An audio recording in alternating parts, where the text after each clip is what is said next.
জাতীয় পার্টি সহ 14 দল তাদের বিরুদ্ধে আমরা আজ থেকে যুদ্ধ ঘোষণা করলাম। আমরা সবসময় এই মব ভায়োলেন্সের বিরুদ্ধে বক্তব্য দিয়েছি। মানুষকে আমরা সচেতন করার জন্য আমরা অসংখ্য কথা বলেছি, কিন্তু আজকে সেই আমাদেরকে বলা হচ্ছে আমরা নাকি মব সৃষ্টি করেছি। আমরা সেনাবাহিনীর এই বক্তব্য প্রত্যাখ্যান করছি। সেনাবাহিনীর উদ্দেশ্যে বলতে চাই, আপনারা জনগণের পক্ষে ছিলেন, যে কারণে আমরাও আপনাদের পক্ষে ছিলাম, কিন্তু আজকে যে নারকীয় তাণ্ডব ঘটানোর পরে এক ধরনের ন্যাক্কারজনক বিবৃতি দিয়েছেন, এটি এদেশের জনগণের সাথে তামাশা। আজকে আমরা যে হামলার শিকার হয়েছি, এই হামলার বৈধতা আপনারা মূলত এই বিবৃতি দেওয়ার মাধ্যমে আপনারা দিয়েছেন।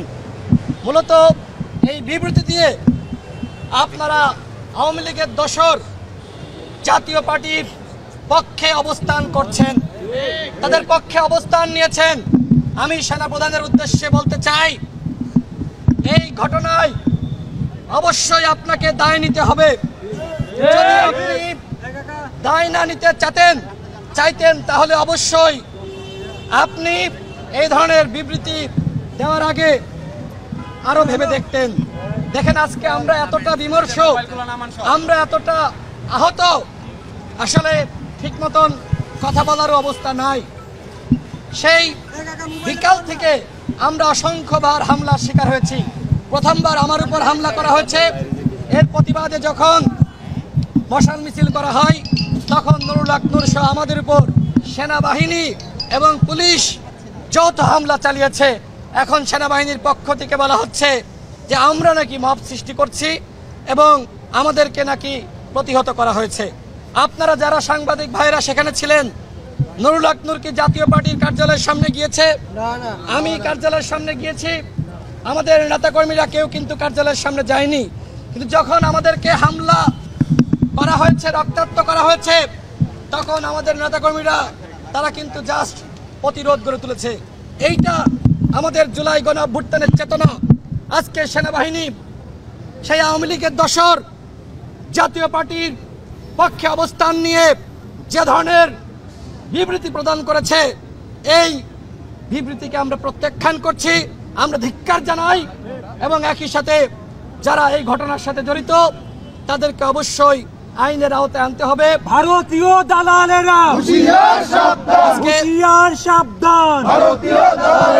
আজকে বাংলাদেশ খেলাফত মজলিসের সম্মানিত আমির নুরুল হক নূরকে দেখতে এসেছেন, তার সাথে আমি ছিলাম এবং এর আগে অন্যান্য রাজনৈতিক দলের নেতৃবৃন্দরা দেখতে এসেছিলেন।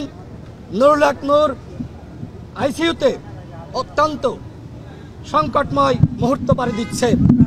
আমার ডিরেক্টরের সাথে কথা হয়েছে, অন্যান্য ডাক্তারদের সাথে কথা হয়েছে, তারা যেটি বলেছেন নুরুল হক নূরের অবস্থা খুবই খারাপ। তার এই নাক থেকে এই পর্যন্ত পুরোটা ফেটে গিয়েছে, নাক পুরো ফেটে গিয়েছে, তার চোখে ইনজুরি হয়েছে, এই চোখ সে মেলাতে পারছে না। এবং আমি একটি ভিডিও করলাম, আমি দেখলাম যে এই বুকে সেখানেও আঘাত করা হয়েছে, সেনাবাহিনীর বুটের জুতা, সেই জুতা দিয়ে তাকে পাড়ানো হয়েছে। আমাদের নেতৃবৃন্দকে আঘাত করা হয়েছে, আমাদের শতাধিক নেতৃবৃন্দ আহত হয়েছে, রক্তাক্ত হয়ে গেছে, কারোর হাত ভেঙে গেছে, কারোর পা ভেঙে গেছে, কাউকে পঙ্গুতে পাঠাতে হয়েছে, ইসলামী হাসপাতালে চিকিৎসা হয়নি, যে কারণে এখানে আপনারা সাংবাদিক ভাইরা দেখেন প্রায় এইখানে 50 জনের অধিক এইখানে ভর্তি।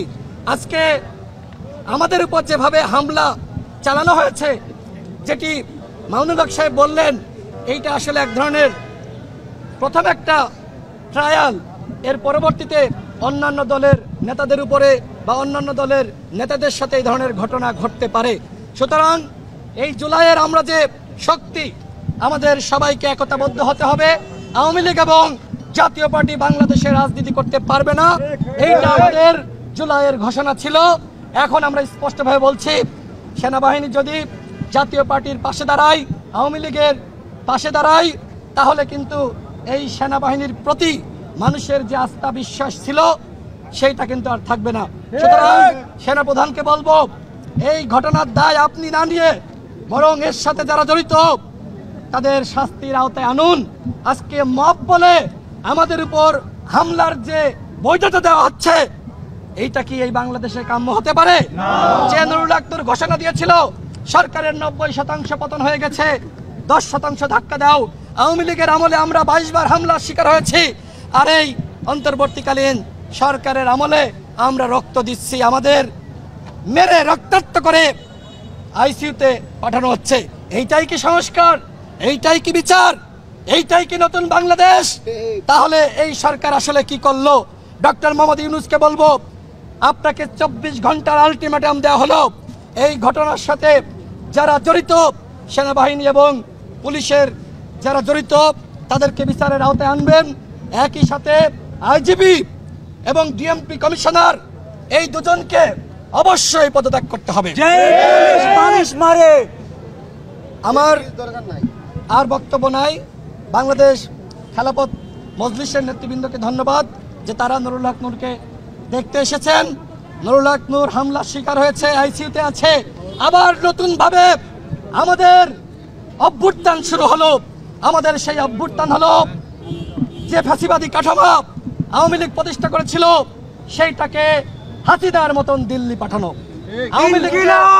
আওয়ামী লীগকে যেমনি ভাবে নিষিদ্ধ করা হয়েছে, জাতীয় পার্টিকে যতক্ষণ না পর্যন্ত নিষিদ্ধ করা হবে, এই জুলাই বিপ্লবের যে অংশীজন যারা ছিলাম, গণ অধিকার পরিষদ, বাংলাদেশ খেলাফত মজলিস, আমরা একতাবদ্ধভাবে সেই আওয়ামী ফ্যাসিবাদ এবং ফ্যাসিবাদের দোসর জাতীয় পার্টি সহ 14 দল তাদের বিরুদ্ধে আমরা আজ থেকে যুদ্ধ ঘোষণা করলাম।